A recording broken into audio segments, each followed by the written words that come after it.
really not a big one on the trigger warning thing. It's really overused, but it's appropriate for this interview. Tonight, I'm playing an interview that I did with Sam Laverty, mother of Declan Laverty, a young man who was murdered in the Northern Territory.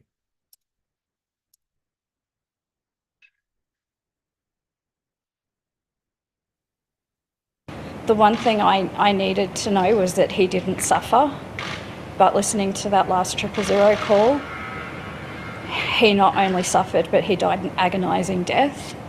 Karanua pleaded not guilty.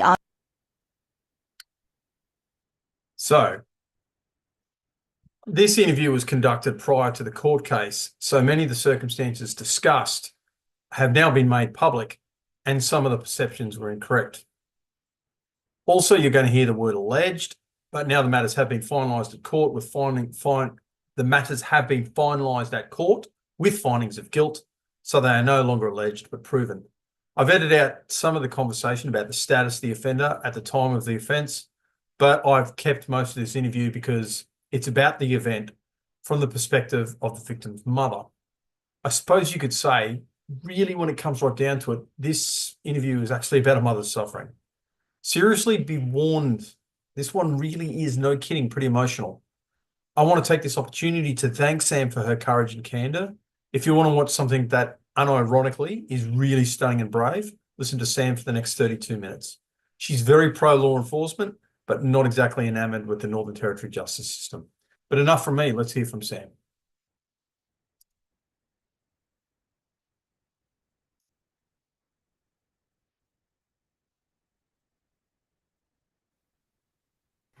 All right, Samara, thank you so much for coming on Northern Vibe. I'm really, although the circumstances are not good, I'm actually really happy to be speaking to you. And I kind of want to acknowledge that, it's seriously, I'm not being ironic when I say it's very brave of you to come on. Thank you. Thank you for having me. Okay, look, basic questions. I'm pretty much just going to let you talk.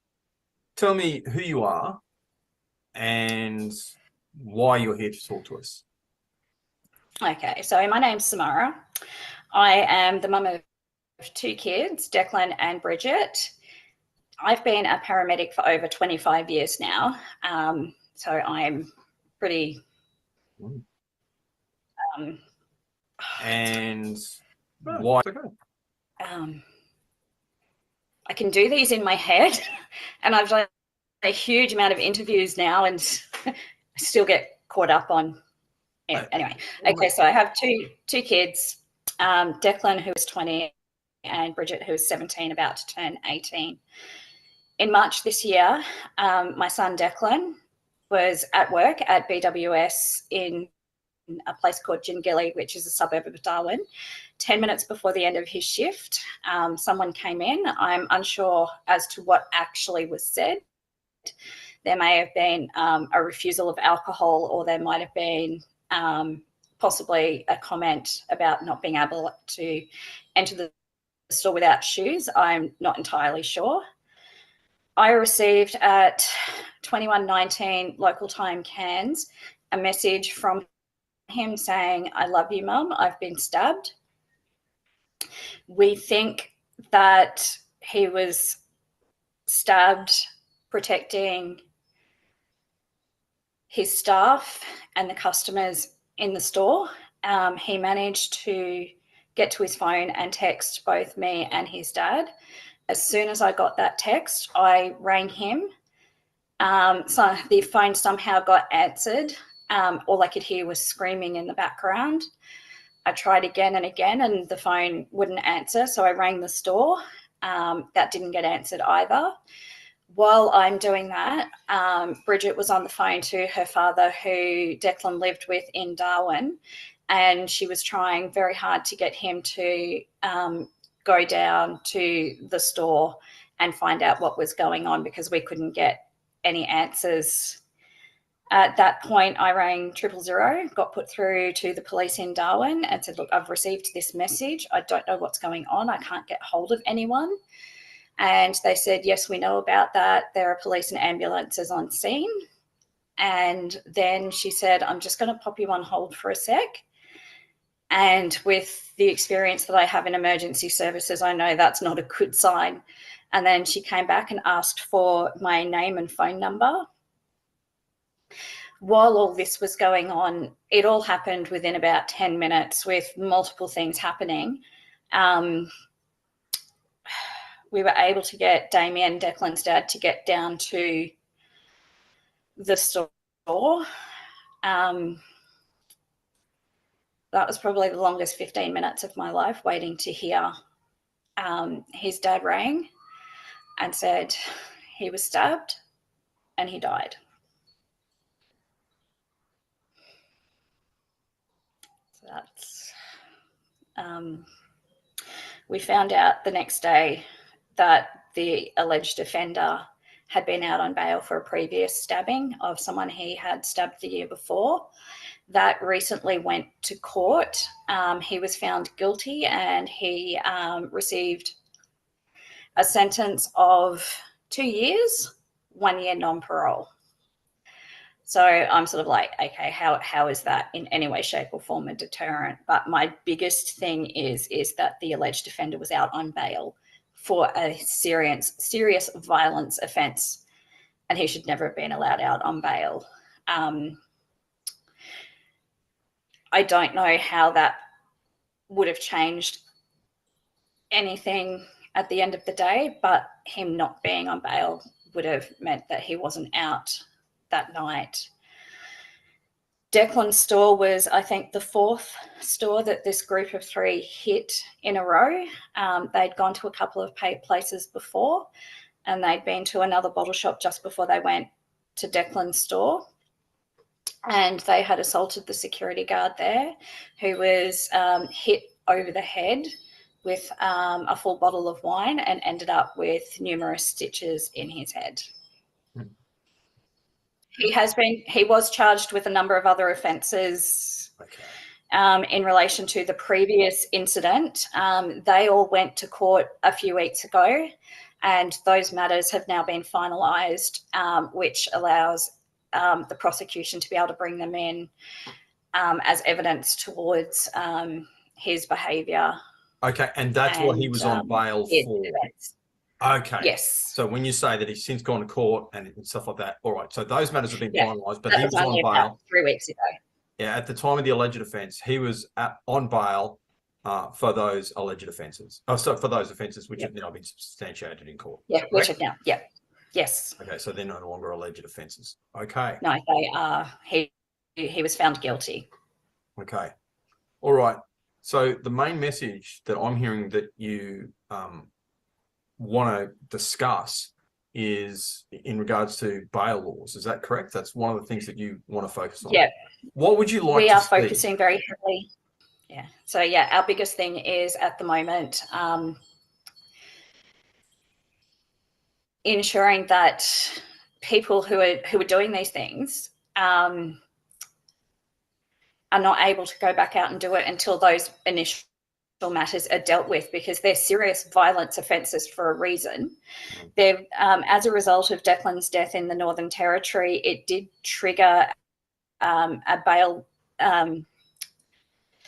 review and a review of the knife crime strategy. Neither of those have indicated that they want any changes to what's already in place. It took 5 months for the bail review to come out, and it has not recommended any changes. However, in that bail review, it does acknowledge at the end of it that the biggest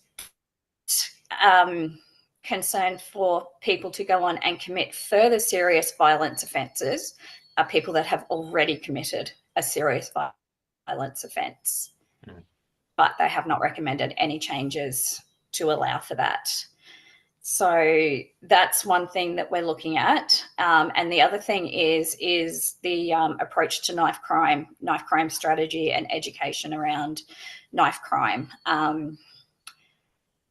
Even here in Queensland, everywhere I think at the moment, kids are carrying knives because they want to look cool or they think they're tough.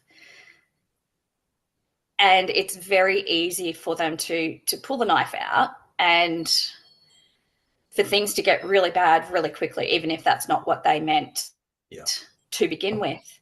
The laws are not strong enough to protect the victim instead of the criminal at the moment. And that's part of what we're trying to change as well, is that the people that I speak to in the Northern Territory, and I speak to people every single day. They send me their stories. I know what's going on up there. There's the government, the incumbent government, doesn't seem to see that there's a problem. I have met with the Chief Minister. I have met with the opposition leader. I've had some interesting discussions based around all of this. We had, the day after Declan died, a change.org petition for justice for Declan was started by a young man in the Northern Territory. After a couple of months, it got handed over to me because it became so big. We got over 26,000 signatures, and it was tabled in Parliament. It was debated in Parliament on the 29th of August. I went to Darwin for the debate in Parliament. Initially, the Darwin government, or the Northern Territory government, for petitions tabled in Parliament in 7 years, they have only had 2 voted on to go to debate, and this is the second one that has been voted on to go back for debate through the Parliamentary Access Committee, I think it's called. You do have to actually balance things with, well, okay, we need to balance the presumption of innocence with protecting the public, which fundamentally means having a trial within a trial, which is what a bail hearing really is. I'm not sure of the proceedings over there with bail hearings in the Territory. Can you tell me how they work and what happens with that? I mean, within your, because I know you're not an expert, but what the basics that you understand? Yeah, my understanding is that when they're brought into the watch house, the bail form is filled out and ticked according to the incident that they're there for. Yep. Some of them will get an automatic police bail, and some do go to a bail application hearing in court. Mm-hmm. It's those 2 things that we want to sort of clarify, because there's incidences where, okay, you might be defending yourself with an edged weapon, because our big thing is, edged weapons and what is classed as an edged weapon or an offensive weapon in the moment. So we are trying to just get a little bit more information around the circumstances. We've had people say, well, okay, what about if it's someone defending themselves in a domestic violence situation? Mm. Well, that's now got to be part of, okay, like, what is the reasoning? Like, you've hit someone with an axe or a machete. Those are 2 very, very common items in the Northern Territory at the moment.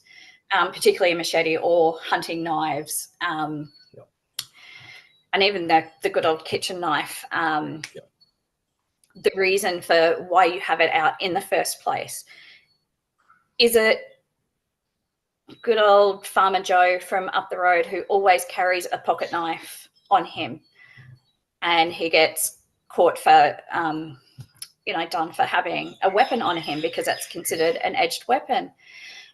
There has to be some logic and sense behind it. If you're getting beaten to within an inch of your life and you retaliate with an edged weapon, then that gets looked at, as opposed to just automatically being an aggravated assault or threat to kill, or a assault with an edged, or an offensive weapon, which is what the categories are in the Northern Territory.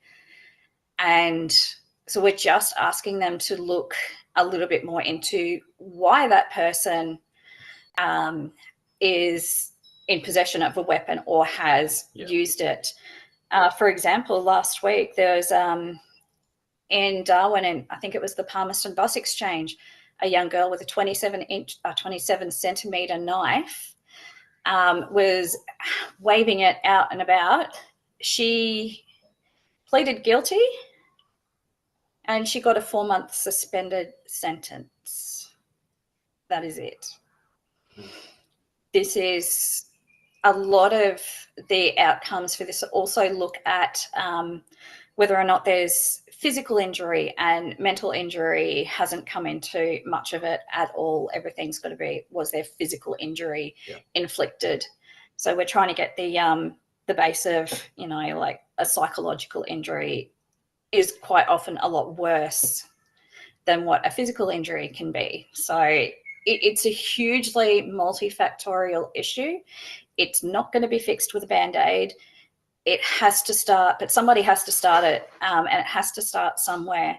We were asking for education, so education-based programs around, you know, kids and into teenagehood, and I'm looking at putting together a knife crime education package to try and roll out to grade 9, grade 10 kids, so that they can see that, you know, it's not cool to run around with a knife, because this might you might not intend it, but you might end up in a situation where it's like, oh, hang on, I've got a knife, I might use it, and then, oh shit, I've just stabbed someone and I didn't mean to. That's what we're hoping to sort of try and piggyback off that, and piggyback off the way the Do It for Dolly program has been done. If you remember, Dolly was a young girl who shot herself and killed herself as a result of cyberbullying, and her parents have put together an extremely successful anti-cyberbullying campaign as well. So they're the things that we're looking at doing, but we 100% acknowledge that it's got to come from, it's a grassroots change. It's got to come from the bottom. It's a generational thing that'll take to fix. There's got to be more education. There's got to be more funding to get these programs to keep these kids safe in place in the first place. And for the kids that do tend to continue to act it out, they do need, you know, the ones that, you know are just going to go straight back out off bail and do the exact same thing again. There does need to be the facilities to put these people. Part of the bail review has now brought in similar wanding powers to what we've got here in Queensland with Jack's Law. But there's a lot of concern about how that's going to work. There are 16 precincts nominated, but to work out, you know, exactly where does the precinct stop? Like, does it stop on Smith Street? And if you step a metre over that, are you now outside the precinct and you can't be wandered? So those things need to be addressed. It's very much like a almost like a catch and release program. The police are so understaffed, so overworked, and they keep catching these people. They put them back, you know, they go in, they go to court, the judge is like, you know, like this young girl with the knife the other day, 4-month suspended sentence. How, I can't understand how in any way, shape or form that's a deterrent. I created a Justice for Declan Laverty page last week to, I guess, sort of commemorate 6 months since he died. Yes, that one. Yep. And I've actually got that article from the young girl who was holding the knife and got let off with 4-month suspended sentence on that page. That page is to try and just keep the momentum that we've got moving forward. As a mum, I can't let his death be in vain. He had just turned 20. He was just starting to find his feet. He had plans, you know, like when we went over to bring him home, I went to where he lived and I went into his bedroom and he'd left stuff on the floor that he was going to pick up and wash. His bed was unmade. His computer was still on, ready to go. And because one person thought it was okay to go and intimidate people with a knife, I believe he'd made previous threats to kill that night. And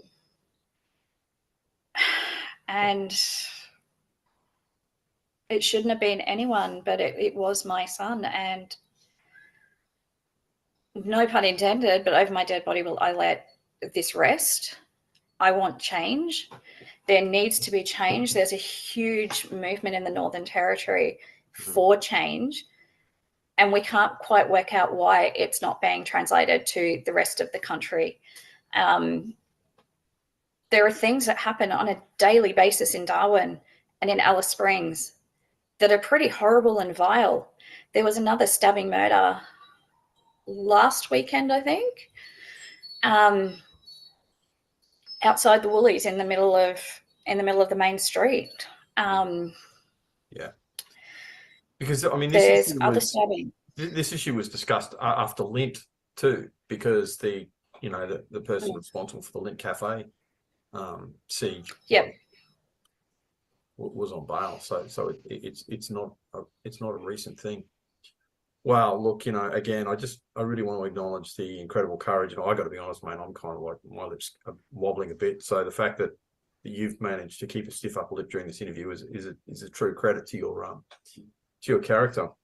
Would you mind discussing your career? Because obviously, being a paramedic with 25 years street service, you've seen a lot of things. Like, you kind of know what you're talking about, and I think it can be kind of presumed that you're a person with considerable resilience and insight into this issue. So would you mind discussing your career and and the insight that it's given to you on it? I've attended a lot of murders over the years. I've had to give evidence in court for them. I've done multiple police statements. But what this has done is, because I know how these scenes work, I know what happens. I spoke to the senior paramedic on the night, and he said that Declan had been stabbed in the heart. So we know that from the time he was stabbed, well, I know because I know, the anatomy and physiology and how this works, that from the time he was stabbed to the time he was actually dead was maybe less than 10 minutes. I'd be putting it at probably even less than that. Yeah. I know how paramedics approach these. I know how they step away to let the police in. And I know, not 100% sure, because by then, we've usually left scene and returned to do our paperwork. But I've got I would say, a fairly good idea of everything else that happens once we leave. But even though I know all of that, and almost all of the murders that I've been to have been stabbings, it has still taken nearly 6 months for my brain to work through each part of it. It took nearly 2 months for my brain to even put together that there would have been blood. We know he was stabbed multiple times. And for a long time, I just had it in my head that it was one clean stab to the heart. And then it sort of occurred to me there were multiple stabs. And then that there would have been blood. And so it was like every 2 to 3 weeks, my brain dropped a little bit more. And then, even that he was wearing his work shirt, so there would have been holes in his shirt. BWS did do a lot of good stuff for us, and they did put on a memorial because it affected so many people in Darwin the week after he died. So he died on the Sunday night, and I think it was the Saturday following, there was a rally held for him, because everyone in Darwin had just gone, this was going to happen. It has happened. Why wasn't it stopped before it got to this? So since he died, there have been 3 very successful rallies outside of Parliament House in support of changing the laws. But from my perspective, even down to when I saw him at the funeral home, I've attended a number of autopsies as well. So I know what they do with the organs and how they replace them back in the body, and saying goodbye to him at the funeral home, that was hard, knowing that all his organs were just in a plastic bag in his abdomen. They we gave them. He was a very big Richmond Tigers fan, and he had a Richmond Tigers jersey on, and they had a big pad from the base of his collarbone to hide the autopsy incision.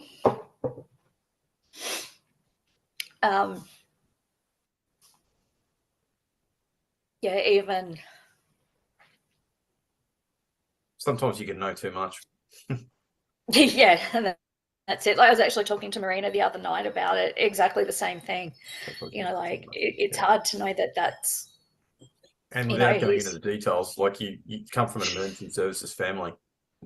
So yeah. So yeah. So I mean, it's a real two-edged sword, isn't it? Like, I mean, you have this knowledge, which in some circumstances can be really reassuring, but in other circumstances it's like, oh my God. But like all of a sudden it's happening to you. You know what I mean? And we're normally the ones it's gone from, that separation to, oh shit, this is real. This is now what we're dealing with. And like having that emergency services family really helped. As you know, my brother Simon is a senior sergeant in Cairns, and he came across to Darwin with us for that first week to help with navigating repatriation home and all of the paperwork. I'd sort of never really noticed it until we had to fill out a form for disposal of human remains. And it's just part of the coroner's paperwork. But looking at, disposal of human remains, like, sure, there could be a better way to state that. And then having to work out how to get him back home, and then having to organise a funeral. We had hundreds of people at the funeral, and when I went to pick Declan's ashes up, they said that it was live streamed and that they had never had that many live streams. It's the biggest live stream that they've ever had, and that's just on 5,000 people watched it on live stream. So he touched a lot of people.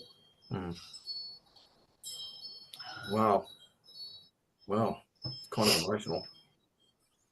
Okay. Yeah, you could say that. No. I mean, I'd never presume to say I'm feeling your pain because you're a mother who's lost something, but it's just, but no, anyway. Yeah. Okay. So how are you going? I mean, all things considered, obviously you're torn apart, and but like, all things considered, it's up and down. I have this to focus on, and I had just recently been offered the chance to do a mental health and neurosciences grad diploma next year. Diploma next year. And I was wanting initially to use that to help other first-line responders, other paramedics with mental health and PTSD, because it's still not an area that's covered very well by management in emergency services. No. And up until about a month ago, I'd sort of been like, yep, that's where I'm going to go with my life from here. Bridget, my daughter, that paramedic who got stabbed in Sydney, happened about a week or so after Declan's death. She, Bridget, was in tears, and she's like, Mum, I don't ever want you to go back on road again. So my time on road is well and truly done now. I will not do that to her. And you got to know when you hit your use by date too. It's like, I've hit my use by date. Yeah. And I think I'm at that point now, but I was really looking forward to going and doing this. But now I've had a complete segue 180 towards, preventing knife crime. I don't ever want anyone to have to hear the words, he died. And it's happened, I think, another 7 or 8 times this year in the Northern Territory alone. The Northern Territory only has a population of 250,000 people. So per capita, that is a high, really, really high number. And that doesn't include all the other assaults and everything that goes with those numbers in the Northern Territory. Yeah. It's just, the violence in some of these remote places. Anyway, wow. I'm kind of I'm kind of feeling it. We've had a huge amount of support. The Justice for Declan Laverty page hasn't been up even a week, and we've got 2,000 people on it. The more people that we can get there to help support our cause moving forward, to get change to, the presumption against bail for a charge of a serious violence offence, as well as creating an education package for education against knife crime. But also, like I just said, like the rest of the country isn't really aware of what's going on in the Northern Territory, and I think they very much need to be. The only people around me who knew that there was another stabbing murder were the people on my Facebook page. It wasn't published in Melbourne or Brisbane or Sydney. It didn't make any of the big papers, whereas most of those other incidences around the country do. So why is it different in Darwin? People in Darwin are screaming for help. There's a huge amount of people who are really, really angry at the current government.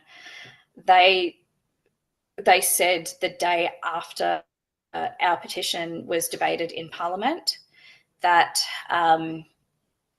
they weren't going to change the amendment to bail laws to include presumption against bail because, and this came directly from Kate Warden, the police minister, that crime in the Northern Territory is a perception.